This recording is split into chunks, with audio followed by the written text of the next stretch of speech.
श्रीगणेशाय नमः। प्रणम्य शिरसा देवं गौरीपुत्रं विनायकं भक्तावासं स्मरे नित्यम् आयुक्कामार्थसिद्धये।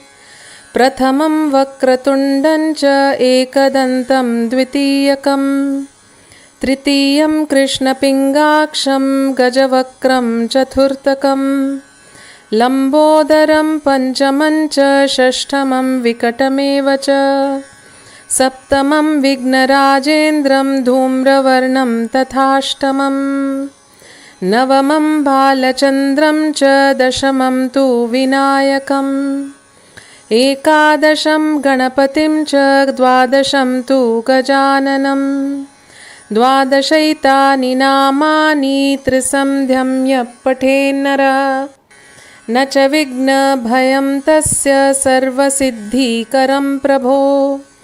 विद्यार्थी लभते विद्यां धनार्थी लभते धनं पुत्रार्थी लभते पुत्रान् मोक्षार्थी लभते गतिम्।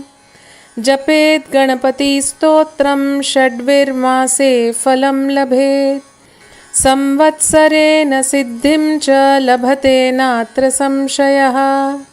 अष्टभ्यो ब्राह्मणेभ्यश्च लिखित्वाय समर्पयेत् तस्य विद्या भवेत् सर्वगणेशस्य प्रसादतः।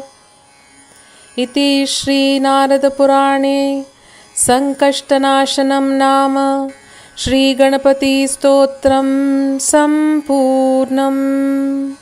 श्रीगणपतिरायार्पणमस्तु।